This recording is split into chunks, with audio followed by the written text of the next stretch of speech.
Production দিয়ে দিয়েছে, যদি একটা খুঁজা পান কান কেটে শুনেছি, উনি বলেছেন, তিনি বলেছেন, এইটা দিয়ে কোনো ইতিহাস হয় না। আপনি এখন ওই যে আওয়ামী লীগের মতো বা এত আবেগ থাকলে তো সমস্যা। আমার কথা শুনলে আমাকে পছন্দ করেন এরকম অনেক মানুষের, ভাই আপনি তাহলে মনে করেন যে কিছুই হয় নাই। 3 ডিসেম্বরের 3 থেকে ভারত যৌথ বাহিনী হামলা শুরু করেছে। পাকিস্তানের অস্ত্র ছিল না, ওই দিক থেকে সৈন্য আসছিল, সেটা আসতে পারে নাই। সপ্তম নৌবহর পাঠাবে, সেটা নিয়ে সমস্যা। ওই দিক দিয়ে ভারত এই সাগর বন্ধ করে শ্রীলঙ্কা হয়ে আসতে চায়, দেরি হয়েছে। পাকিস্তান মিলিটারি পারে নাই ভারতের সাথে যুদ্ধ করে, ভারত করেছে। আরে ভাই আপনি কোন যুক্তিতে আমার কাছে আসবেন? 16ই ডিসেম্বর দেখান আপনি বাংলাদেশের একটা মানুষকে সেই জায়গায় ছিল, কেন ছিল না? এগুলি নিজের কোশ্চেন করেন।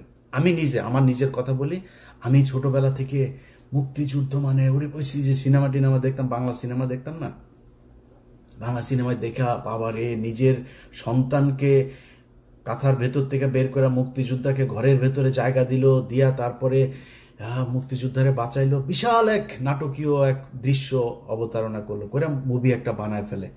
ওইটা দেখে দেখে বড় হয়েছে না, মানে কিছু না হইলেও কিছুটা তো আছে। শেখ মুজিবের প্রতি আমার ভীষণ রকমের শ্রদ্ধা ছিল, আমি স্বীকার করছি, বিশ্বাস করেন জানতাম না তাই। আরে শালায় তো একটা বদমাস, এমন কোন জাউরামি নাই যে এই শালা করে নাই।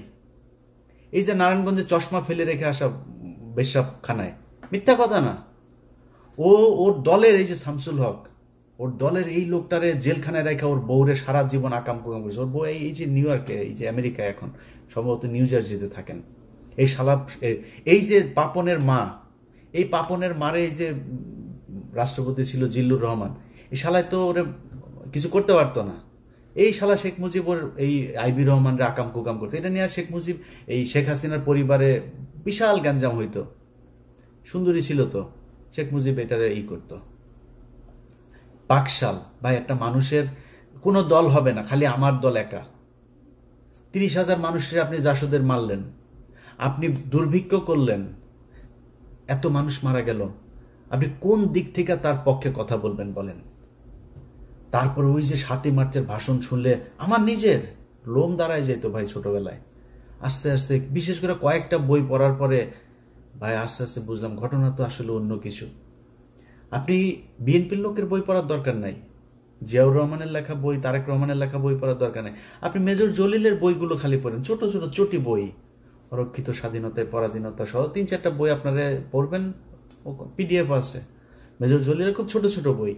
পড়লে বুঝবেন যে মুক্তিযুদ্ধ আসলে কি হয়েছিল, কেন 15ই এপ্রিল পর্যন্ত এই দেশে ভারতীয় সেনাবাহিনী থাকবে, কেন 16ই ডিসেম্বর এটা হইতে পারবে না।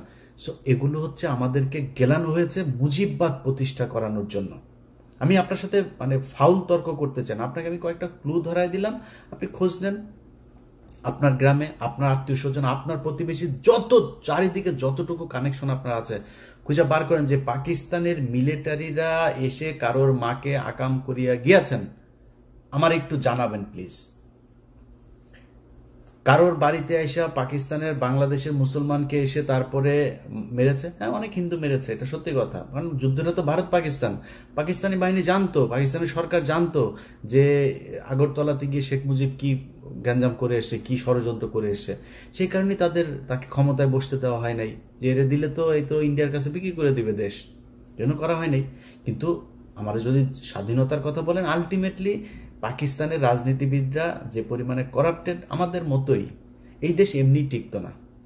পাকিস্তান এখন দেখেন এখনো ভাগ হইতে যাচ্ছে, এই দেশ টিকতো না, ইন্ডিয়াও টিকবে না, টুডে টুমোরো এটা টিকবে না, আপনারা বলে রাখলাম। তা আমরা স্বাধীন হইতেই হতো, বাট এই যে আমাদের যে গল্প সাজিয়ে দিয়ে দেওয়া হয়েছে, এই ন্যারেটিভ তো আওয়ামী লীগের ন্যারেটিভ, ইন্ডিয়ান ন্যারেটিভ। আপনি এখন এটারে করছেন স্বাধীনতার চেতনা, জাতিসঙ্গীত, জাতীয় সঙ্গীত। ওই যে ছাত্র দলের সাধারণ সম্পাদক, ওর বাপ ছিল আওয়ামী লীগের নেতা, ওর আওয়ামী লীগের নেতার ওই বাপেরে আওয়ামী লীগ এখন শিখাই দেয় তোমার ছেলেরে দিয়া তুমি এগুলি করবা। এই কালকে যে ছাত্র দলে ঢাকা বিশ্ববিদ্যালয় যেটা করেছে, এ করেছে, এই নাসিরের কারণে হয়েছে এটা, কারণ নাসিরের বাপ আওয়ামী লীগ নেতা, ও করবে না এটা। ওইটারে জাতীয় সঙ্গীতের পক্ষে কথা বলে। তারপরে জাতীয় সঙ্গীত কোন পয়েন্টে আমার সাথে আসবে? জাতীয় সঙ্গীত বাংলাদেশের কোনো নাগরিকের না। এক, জাতীয় সঙ্গীত লেখা হয়েছিল 1905 সালে বাংলাদেশের বিরুদ্ধে, বঙ্গভঙ্গের বিরুদ্ধে করা হয়েছিল। জাতীয় সঙ্গীতের সুরটা গগন হর করার চুরি করা সুর। কোন পয়েন্টে এটা আমার জাতীয় সঙ্গীত থাকবে আমার বল? এত আবেগী হয়ে তো লাভ নেই, এটা আবেগীয় না। ওর বাপ আওয়ামী লীগ করে, এই নাসিরের বাপ আওয়ামী লীগ, খোঁজ নেন ইয়েতে যায়, এই নোয়াখালীতে যায়, ওর বাপ আওয়ামী লীগ করতো, যেই কারণে ও আজকে এটা করে, এই পক্ষে কথা বলে। তো এখন এগুলি যদি করতে আসেন ভাই, আমি আগেই যেটা বলছিলাম যে আমি দুর্নীতি এগুলো নিয়ে ভাই আমার কোনো ইন্টারেস্ট নাই, এটা করবেনই। অনেক মানুষ এসে বলতে পারে, ইলিয়াস ভাই আপনি দুর্নীতির বিরুদ্ধে কিছু বলেন, চাঁদাবাজি নিয়ে কিছু বলবেন না। ভাই, যার সুযোগ নাই সে চাঁদাবাজি করে না, যার সুযোগ আছে, আমি তো দেখছি তো, একজন ম্যাডাম, নাম বললে চাকরি থাকবে না, ম্যাডাম দ্বিতীয় শেখ রেহেনা হতে যাচ্ছেন, নাম আর বললাম না, ম্যাডাম দ্বিতীয় শেখ হাসিনা হতে, শেখ রেহেনা হতে যাচ্ছেন। ম্যাডামের স্বামী নাই, এবার খুঁজে বার করেন গিয়ে যান, যা করতেছে ভাই। আমার এখন যদি নাকি আমি করতে যাই এক এক করে, যদি আমার কোনো বন্ধু থাকবে না ভাই, এত প্রেশার নিতে পারবো না, দরকার নাই। সো এই দুর্নীতি মুর্নীতি না যারা আমারে বলতে বলেন টাদাবাজি নিয়ে, ভাই অনেক করেছি, আর না, ওগুলিতে যাইতে পারবো না। বাট এই যে ইন্ডিয়া আমার রক্তের মধ্যে কিন্তু লেখা ভাই, আপনি আমার আব্বা হইলেও আপনারা কিন্তু আমি ন্যাংটা করে ফেলবো। আপনি এই যে এই জাতীয় সঙ্গীতের পক্ষে কথা বলবেন, স্বাধীনতার চেতনা কথা বলে তারপরে মানুষরে ওই যুদ্ধাপরাধী ট্যাগ দেওয়ার চেষ্টা করবেন, পাছার চামড়া উড়ায় ফেলবো। দুই চোখে সরিষার মতো ফুল দেখতে থাকবেন। আপনার মতো কত বালছাল এগুলি, আপনার নেতাদের, কত বড় বড় নেতা ইলিয়াসের সাথে আইসা ভাই ভাই কিছু বলি না, বললে যদি চাঁদাবাজি নিয়ে কথা বলা শুরু করি, একটাও দাঁড়াইতে পারবেন না। সব কটার জিনিসপত্র এগুলি সারাদিন আসতেই থাকে, ভাই এইখানে আমার এইটা করেছে ওইটা করেছে। ক্যামেরা বসায় রাখা লাগবে না, আমার ইমেল থেকে যদি খালি উজাড় করে দেই, তাহলে পদে থাকা নেতা একটারও খুঁজে পাবেন না। সব মির্জা আব্বাস এত টাকা পয়সা, ব্যাংকের মালিক, এখনো চাঁদার টাকার ভাগ নেয় সন্ধ্যায়, তো বাদ নাই তো কেউ। আর অনেকের নাম বললাম না, টেকনিক্যালি নামটা আমি করে যাচ্ছি। ছাত্রদের প্রতি আমার একটা ভালোবাসা আছে জুলাইয়ের কারণে, যে যত বালপাকনা কথাবার্তা বলেন ভাই সমস্যা নাই, এই ছাত্রদের কারণে আজকে মানে এই যে আলহামদুলিল্লাহ বললাম যে আল্লাহ অনেক ভালো রেখেছে আগের চাইতে, এই একমাত্র এদের কারণে। সো এদের প্রতি এই সম্মানটুকু সারা জীবন দিয়া যাও। এদের সাথে ব্যক্তিগতভাবে অনেকের সাথে সম্পর্ক থাকবে, ভালো থাকবে না, বাট এদের ওভারঅল এই জুলাই যোদ্ধাদের প্রতি এই সম্মান, এটা আপনি দিবেন না সেটা আপনার ব্যাপার, আমি দিয়েই যাব। অনেকের কথাই বলছি না, কিন্তু চাঁদাবাজি এগুলো চলেই যাচ্ছে, বাট ওই জায়গাতে আঘাত করেন না, তাইলে কিন্তু সমস্যা হয়ে যাবে। কথাবার্তা শুনলে যেন আপনার, কিছুদিন আগে এক চাঁদাবাজারে দেখি, সে বলতেছে এই কি আওয়ামী লীগের ওই ইয়েটা ছিল যে বাংলার তুমি কে আমি কে তুমি কে, ওই যে বাঙালি, এটা তো পশ্চিম বাংলার ডায়লগ, ওরা আমাদের বাংলার সাথে, এই তো আওয়ামী লীগের ডায়লগ এগুলি, তুমি কে আমি কে, বাঙালি গণজাগরণ মঞ্চের ডায়লগ, সবকিছু মিলা গেলে তোমাদেরকে ওইদিকে মিলাই দেওয়া হবে। সো খুব সাবধানে কাজ করতে হবে। আমরা এত কারোটা খাইও না, পড়িও না, এত পাকনামি করার কিছু নাই। সবশেষ এই যে কথাবার্তা বললাম সব কিন্তু থ্রেট করলাম, কিছু বলি নাই কিন্তু, করবো এগুলি জাস্ট থ্রেট করলাম। কিন্তু আমি একতা চাই, ঐক্যবদ্ধ হন, এটা চাই। বিএনপি, জামাত, এনসিপি, আপনাদের ভেতরে রাজনৈতিক দ্বন্দ্ব থাকবে, 71 টাইনেন না, এমনি দ্বন্দ্ব থাকবে। কে কটুক চাঁদাবাজি করেন, কে কটুক দখলবাজি করেন, কি করেন, এটা জনগণ রায় দিয়ে দিবে, জনগণের উপরে ছেড়ে দেন। আপনি যদি মনে করেন যে না আমি জামাতের চাইতে ভালো হইতে চাই, জামাত যদি মনে করেন আমি বিএনপির চাইতে ভালো হইতে চাই, তাহলে বিএনপির চেয়ে ভালো কাজ করেন, এমনি আপনি ভালো থাকবেন, এমনি পাবলিকের ভোট পাবেন। এগুলো নিয়ে কথা বলতে চাই না, কিন্তু কোন দল যদি এই মুক্তিযুদ্ধের নামে যদি নাকি আবার ফের বিভাজনের চেষ্টা করে, তার বিরুদ্ধে কিন্তু সরাসরি দাঁড়াবো। তখন কিন্তু কিছু বলতে পারবেন না। এক পিনাকিদার একার গুতাই নিতে পারেন না, আমাদেরকে চেতায়েন না। এটা বলে রাখলাম ভাই, ভবিষ্যতে মার্ক করে রাখতেছি, কিন্তু কে কে কি বলেন এগুলি কিন্তু মনে আছে। ওই যে মিছিলের কথা বললাম, একটা তুমি কে আমি কে বাঙালি, ওরা কিন্তু মনে রাখছে। এই যে জাতীয় সঙ্গীতের কথা মনে রাখছে, কিন্তু যখন যেখানে হাতে কোনো কিছু পাওয়া যাবো ছেড়ে দিব। পৃথিবীর কেউ তারেক রহমান ফোন করলেও শুনবো না, ছেড়ে দিব তখন। তো তখন কান্নাকাটি করে লাভ হবে না। আগেই বলে রাখলাম, খুব সাবধানে। এই মুক্তিযুদ্ধের বালের যুদ্ধ নিয়ে এত বেশি পাকনামি করা যাবে না। এটা দেশ স্বাধীন হওয়া দরকার ছিল, কেমনে হয়েছে এটা নিয়ে আমরা তর্কেই যেতে চাই না। তর্কে গেলে তর্কে আইসেন, আমি বই পুস্তক দিয়া দলিল দিয়া তারপরে বুঝাই দিব যদি যেতে চান তর্কে। বাট তর্কে আমি যেতে চাই না। এটা নিয়ে দেশ স্বাধীন হয়েছে, বেটার। আমরা এখন একটা দেশ পেয়েছি। এই দেশে যারা যারা যেইভাবে ছিল পিছনের ইতিহাস নিয়ে ঘাটাঘাটি বাদ দিয়া দেশটারে কেমনে আগানো যায় সেটা নিয়ে চিন্তা করেন।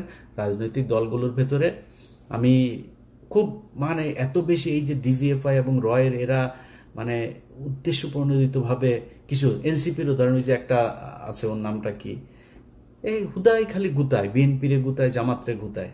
বিএনপির কয়েকজন আছে, এগুলি হুদাই খালি জামাতকে গুতাবে, এনসিপি গুতাবে। আমি মাঝখানে একটা করলাম যে ভাই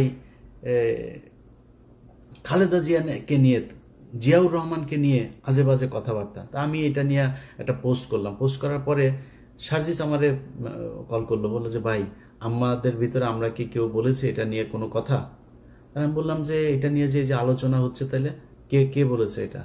বললো ভাই আমাদের ভিতরে তো কেউ বলে না, আমাদের কেন্দ্রীয় আপনি দেখেন হাসনাত, আমি, নাহিদ, মাহফুজ বা কেউ, আমরা কেউ বলি না এটা নিয়ে। আমি দেখলাম আসলে বলে নাই। তো সার্জিসের ভেতরে তার মানে এটা নিয়ে তার উদারতা আছে। আপনারা সবাই বসেন ভাই, কোনো কিছু নিয়ে যদি সমস্যা হয় আপনারা বসেন, বসে তারপরে ঠিক করেন, এই জায়গাগুলোকে ঠিক করেন। কারণ এটা মাথায় রেখেন যে আওয়ামী লীগ যদি ব্যাক করে, কেউ এখনকার চাইতে ভালো থাকতে পারবেন না। আর আওয়ামী লীগ ব্যাক করার সুযোগ আপনারা তৈরি করে দিচ্ছেন। আওয়ামী লীগের সেই শক্তি নাই, কিন্তু এটা করবে ইন্ডিয়া। কারণ ওদেরকে সবসময় ইন্ডিয়া নিজের দল মনে করে। এই কারণে এই জায়গা থেকে যদি আপনি নিজেকে, দেশকে যদি নিরাপদে রাখতে চান, আপনাদের ভেতরে যা মনে চায়, যত মনে চায় দলাদলি, মারামারি, খুনাখুনি, যা মনে চায় করেন। আওয়ামী লীগ, ইন্ডিয়া, ইন্ডিয়ার মুক্তিযুদ্ধের ন্যারেটিভ, এখানে এই জায়গায় আমাদের সবাইকে ঐক্যবদ্ধ থাকতে হবে। আমি ভাই কোনো দলের না। আমার একবার বিএনপি জামাত বানায়, জামাত বিএনপি বানায়। আমি আগেই বলেছি আপনাদের, আমি বাংলাদেশে একমাত্র এক পার্টি করি, সেটার নাম হচ্ছে এন্টি ইন্ডিয়ান পার্টি। আমার রক্তের যে গ্রুপ সেটা ইন্ডিয়া নেগেটিভ, এটা আমি সবসময় বলি, এখনো বলছি। ওই জায়গার বাইরে আমার কোনো কিছু করার নাই, আমার মাফ করে দিন। বাংলাদেশের বহু মানুষ আছেন যারা কিনা বলবেন যে ভাই আপনি চাঁদাবাজিকে করছেন। ভাই ওই যে বললাম যে চাঁদাবাজি নিয়ে যদি কথা বলতে যাই এখন, তাইলে আমি নিজেও চাঁদাবাজ হয়ে যাব। কেন জানেন? কারণ হয়েছে যে অনেকের এরকম কমপ্লেন আসে যে সচিবালয়ে গিয়ে আমার সাথে চ্যাটিং আছে, সেটা দেখায় বলছে যে ভাই আমি কারোর ফোন করি নাই তা না, আমি অনেক সচিবরে ফোন করেছি, পুলিশের ঊর্ধ্বতন কর্তৃপক্ষকে ফোন করেছি। ফোন করে যদি নাকি একটা গরিব মানুষের একটা ন্যায্য পাওনা, সে যদি অনেকদিন ঘুরছে একটা জিনিস নিয়ে, আমি বলতে পারি ভাই এই লোকটার এটা যদি একদম কোট আনকোট ঠিক এইভাবে যত সচিবের সাথে কথা হয়েছে, যত উপদেষ্টার সাথে কথা হয়েছে, সবার কাছে, পুলিশ অফিসার সবার কাছে আমার একটা ডায়লগ খুব কমন, ভাই যদি ন্যায্য মনে করেন তাহলে কাজটা করে দিয়েন। এই লোকটা অনেকদিন ধরে ঘুরছে, যদি ন্যায্য হয়। অন্যায্য কোনো, অনৈতিক কোনো আবদার, কোনো অনুরোধ, কোনো কিছু আমার কাছ থেকে কেউ যদি পান, জাস্ট আমার ফোন রেকর্ড করে ছেড়ে দিয়েন। এখন আপনি যদি আমার নামে আপনার কেউ ভয় দেখায়, আপনি দুর্নীতি করেন, আমার ভয় দেখায় যদি কেউ আপনার কাছে টাকা পয়সা চায়, আপনি যদি দেন, আমি কি করবো? আমার কিছু করার নাই তো। যদি নাকি আমারে কেউ টাকা পয়সা দিয়ে থাকেন, আমার কোনো ভয়েস, আমার কোনো কিছুতে যদি দিয়ে থাকেন, আল্লাহর রাস্তে, এটা আমার অনেক শত্রু আছে, যে কোনো আমার এটা দেওয়ার জন্য অনেক মানুষ বসে আছে, ওর কাছে পাঠিয়ে দিয়েন। পাঠিয়ে দিলে দেখবেন যে ওরা আমার এটা প্রচার করবে। আমি এটি করি না, আল্লাহ যেন ওই রাস্তায় না নেওয়ায়। বাট ওই যে বললাম যে চাঁদাবাজির পরিস্থিতিটা এমন পর্যায়ে দাঁড়িয়েছে, এটা ঠিক করতে গেলে এখানে আর কাউকে খুঁজে পাওয়া যাবে না।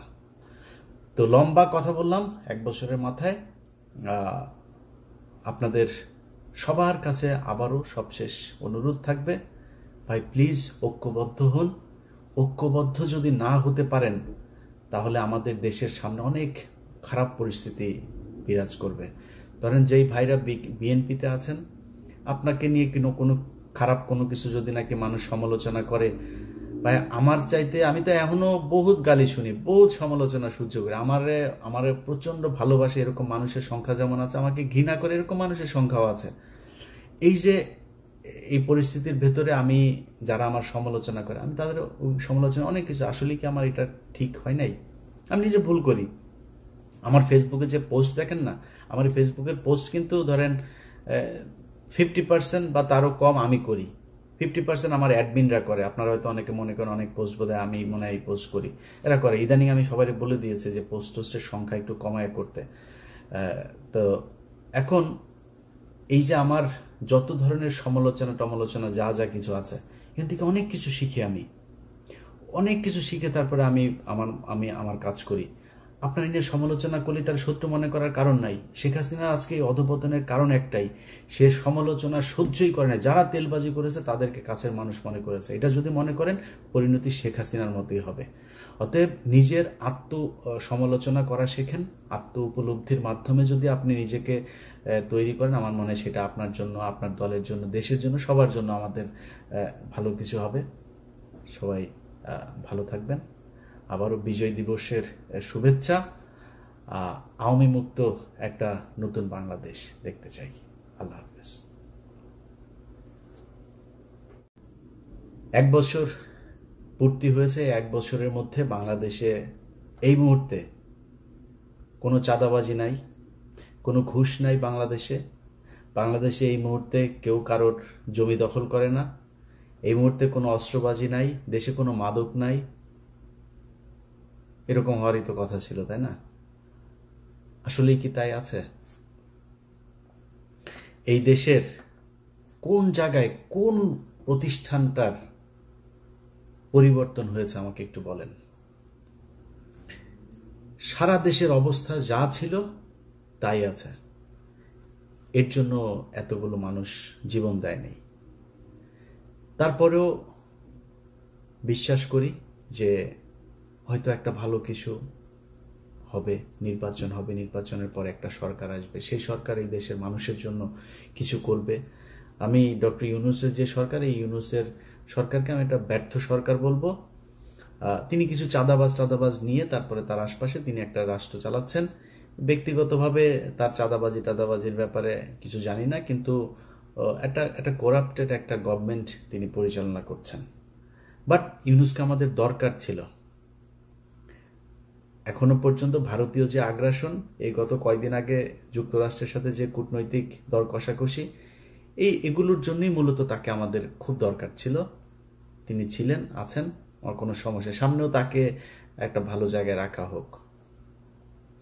এখন আপনি আমাকে বলবেন যে ভাই, এক এক করে যদি বলতে যাই, ইউনূস সরকার বলেন, বিএনপি বলেন, এনসিপি বলেন, জামাত বলেন, সবখানেই একটা সমালোচনা করার জায়গা আছে। কে কি করছে এটার আমি বললাম না, আপনারা দেশে আছেন, আপনারা সবাই জানেন। আমি আর বিতর্কিত আজকে আর কোনো বক্তব্য দিতে চাই না, যে কারণে এগুলো নিয়ে আলোচনায় না গেলাম। আমি আওয়ামী লীগ ক্ষমতায় থাকাকালীন কিছু কথা বলতাম যে আমি কখনোই চাঁদাবাজি, দুর্নীতি এগুলোর জন্য আমার এই যুদ্ধ না। আমার যুদ্ধের একটা জায়গা আছে, সেটা হচ্ছে ভারত বিরোধিতা। কারণ আমার এই দেশের সব সমস্যার মূল কারণ হচ্ছে ভারত। আমরা ভারত নিয়ে কথা বলতাম, আমাদেরকে বলতো আমরা হইলাম এগুলি নিয়ে নাকি সব গুজব ছড়াই, এগুলি কোনো সত্যি কিছু নাই। শেষ পর্যন্ত সেই ভারতে কিন্তু এই স্বৈরাচারকে নিয়ে জায়গা দিয়ে রেখেছে।